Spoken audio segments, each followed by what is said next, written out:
Alhamdulillahirabbil alamin wa bihi nasta'in ala umuri dunya waddin. Allahumma shalli wa sallim ala Muhammad wa ala alihi wa sahbihi wa barik wa sallim. Kaum muslimin di mana saja berada, kali ini kita akan membahas sebuah tema yang sangat hangat di Indonesia pada saat ini, yaitu toleransi sebagai buah dari moderasi beragama dalam bingkai Bhinneka Tunggal Ika. Islam satu-satunya sistem hidup moderat memiliki azas toleransi yang sangat tinggi tiada tanding. Hal ini dapat dipahami hanya apabila mempelajari Islam langsung dari sumber aslinya, yakni Al-Quran, sebagaimana yang disunnahkan oleh Rasulnya Muhammad SAW. Tetapi jika belajar Islam dari aliran-aliran yang ada, maka tidak akan ditemukan toleransi itu. Jangankan dengan orang di luar Islam, malah dengan sesama Muslim saja telah terjadi gontokan-gontokan yang sangat panjang. Pertentangan-pertentangan, bahkan perperangan, sampai pada pembunuhan-pembunuhan antar Muslim di dunia ini. Masyiral muslimin rahimakumullah. Oleh sebab itu, mari kita lihat bagaimana perspektif Al-Quran tentang toleransi. Pertama adalah toleransi sesama manusia. Islam punya konsep dalam Al-Quran surat 49 Al-Hujurat ayat 13. A'udzubillahi minasyaitonirrajim. Bismillahirrahmanirrahim. Ya ayyuhan nas, inna khalaqnakum min zakarin wa unsa. Wa ja'alnakum syu'uban wa qaba'ila lita'arafu. Inna akramakum indallahi asqakum. Innallaha alimun khabir. Wahai sekalian manusia, sesungguhnya kami menciptakan kalian dari laki-laki dan perempuan. Dan kami jadikan kalian bersuku-suku dan berbangsa-bangsa untuk bisa saling ta'aruf, saling memahami, saling mengerti, dan saling menghormati. Sesungguhnya manusia yang mulia di antara kamu adalah orang yang paling bertakwa di sisi Allah. Sesungguhnya Allah Maha mengetahui lagi Maha memberi kabar. Allah memerintahkan agar umat Islam berlaku adil kepada siapapun, seluruh makhluk, tidak hanya manusia di muka bumi ini. Di antaranya disebutkan dalam surat 5 Al-Maidah ayat ke-8. Ya ayyuhalladzina amanu kunu qawwamina lillahi syuhada'a bil qist. Wala yajrimannakum syana'anu qaumin ala alla ta'dilu. I'dilu huwa aqrabu littaqwa. Wattaqullah innallaha khabirum bima ta'malun. Wahai orang-orang yang beriman, jadilah kalian kaum penegak keadilan atas nama Allah. Jangan sampai kebencianmu pada satu kaum membuat kamu berlaku tidak adil. Berlaku adillah kalian, dan itu lebih dekat kepada ketakwaan. Bertakwalah kepada Allah. Sesungguhnya Allah Maha mengetahui segala apa yang kamu kerjakan. Dalam surat yang ke-16 An-Nahl ayat 90, Allah menguatkan, Innallaha ya'muru bil adli wal ihsan wa ita'idzil qurba wa yanha 'anil fahsya'i wal munkar wal baghi ya'izukum la'allakum tadzakkarun wa la dzikrullahi akbar. Sesungguhnya Allah memerintahkan kepada kalian agar berlaku adil, berbuat ihsan, berbuat baik, berbuat memberikan hak-hak kerabat, mencegah dari perbuatan keji dan mungkar, dan mencegah dari permusuhan. Demikian Allah mengajari kalian. Mudah-mudahan kalian mau mengambil pelajaran. Wala dzikrullahi akbar. Di dalam surat yang ke-29 ayat 45 mengandung terjemah bahwa hidup sadar dengan ajaran Allah, berlaku adil kepada siapapun, itu adalah amat berat, kecuali bagi orang-orang yang khusyuk. Masyiral muslimin rahimakumullah. Islam mengajarkan toleransi kepada sesama manusia, sebagaimana yang disebutkan di dalam surat yang keempat Maksudnya surat yang kelima ayat 32. Bahwa Islam tidak membenarkan ada bom bunuh diri. Yang apalagi mengatasnamakan Islam. Allah mengajarkan toleransi. Man qatala nafsan bighairi nafsin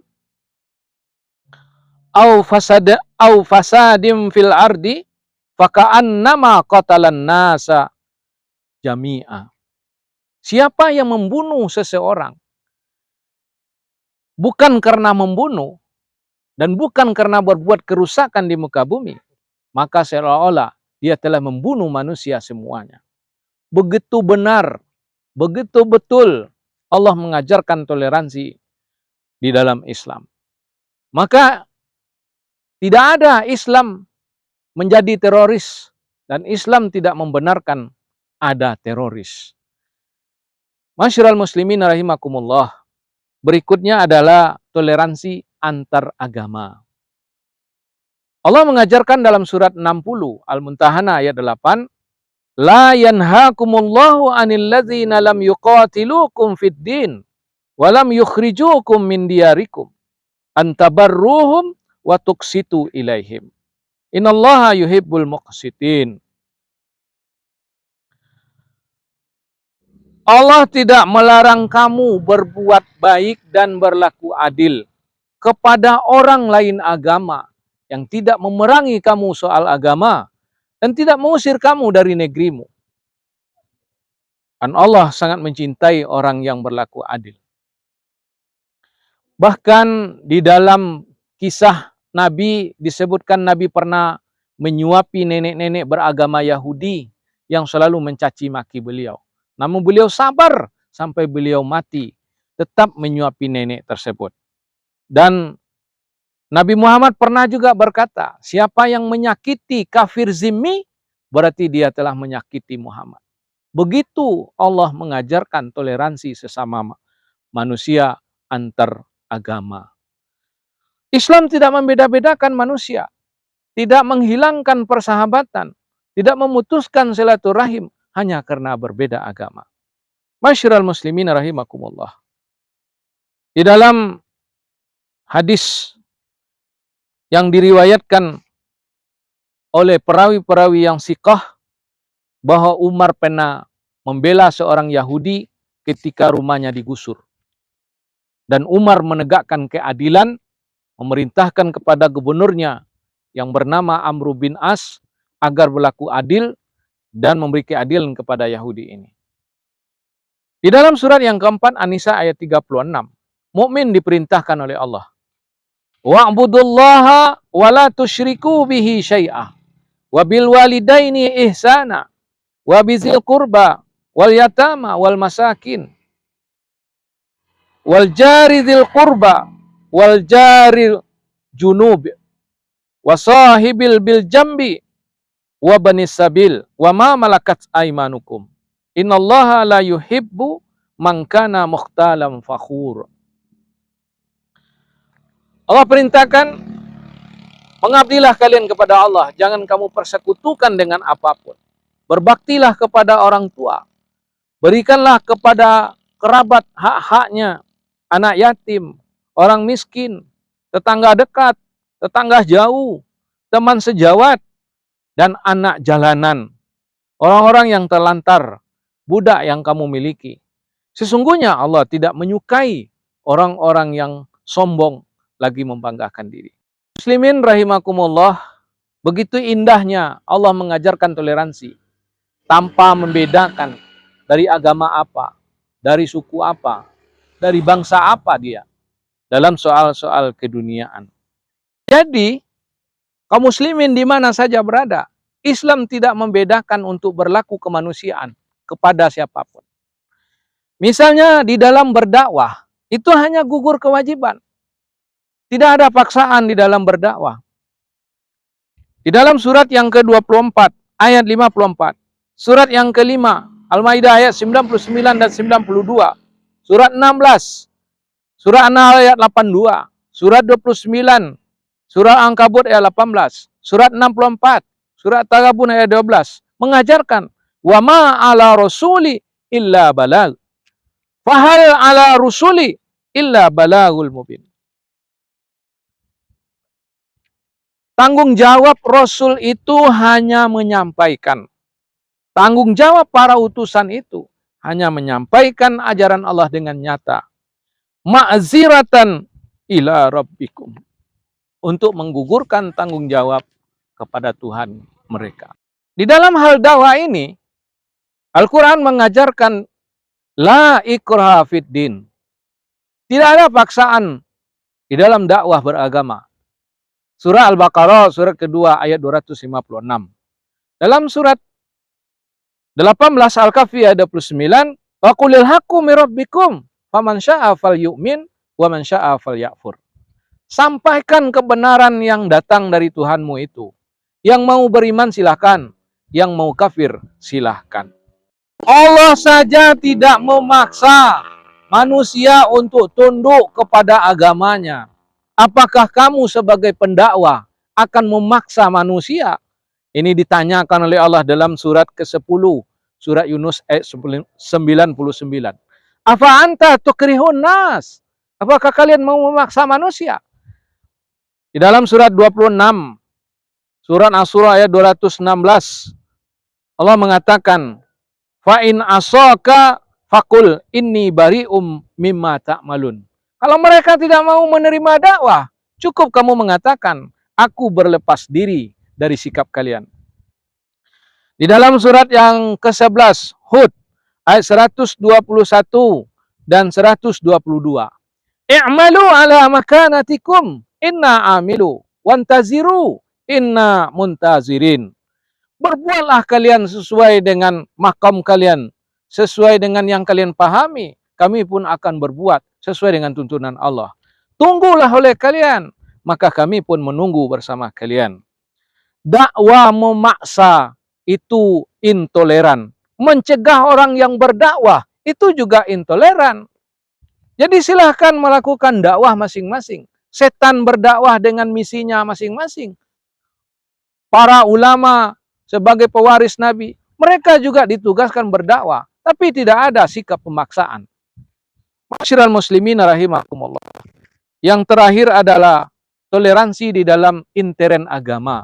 Allah tidak membenarkan Islam itu bergolong-golongan. Sebagaimana yang disebutkan dalam surat 23. Yaitu surat Al-Mu'minun ayat 52 sampai 54. Orang yang bergolong-golongan di dalam Islam, mereka orang-orang sesat.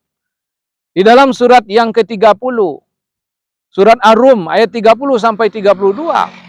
Orang yang bergolong-golongan dalam Islam adalah musyrik. Di dalam surat yang ke-6, Al-An'am ayat 159. Orang yang bergolong-golongan di dalam Islam tidak menjadi tanggung jawab Nabi Muhammad dan mereka tidak akan bisa mengharap syafaat dari beliau besoknya. Maka dalam intern agama, Al-Quran mengajarkan di dalam surat 6 Al-An'am ayat 52. Wala tatrudil ladzina yad'una rabbahum bil ghadati wal 'ashyi yuriduna wajhah. Ma 'alaika min hisabihim min syai' wa ma min hisabika 'alaihim min syai' fatatrudahum fatakuna minas zalimin. Jangan kamu mengusir orang yang mengabdi kepada Tuhannya sepanjang pagi dan petang. Dia mengharap keredoannya. Tidak ada tanggung jawabmu untuk memponis dan memfinis mereka. Tidak ada tanggung jawabmu untuk menghisap mereka sedikit pun. Sebagaimana mereka juga tidak punya tanggung jawab untuk menghisapmu, menjustismu sedikit pun. Sehingga kalian saling mengusir, maka jadilah kalian bangsa manusia yang zalim. Zalim pada diri sendiri, zalim pada masyarakat sendiri, zalim pada bangsa sendiri. Moderasi beragama bukanlah berkolaborasi semua agama. Orang Islam harus mengikut tradisi orang Kristen, Hindu, Buddha, dan seterusnya. Sebaliknya mereka harus mengikuti tradisi Islam. Tidak begitu. Lakum dinukum waliyadin. Lana a'maluna walakum a'malukum. Agama kalian bagi kalian, agama kami bagi kami. Kami berbuat sesuai yang kami pahami. Kalian silakan berbuat sesuai dengan kalian pahami. Di dalam intern agama juga begitu. Berbeda paham silakan. Tapi bermusuh-musuhan, caci maki, itu jelas haram. Fa'tabiru ya ulil albab, la'allakum tattaqun.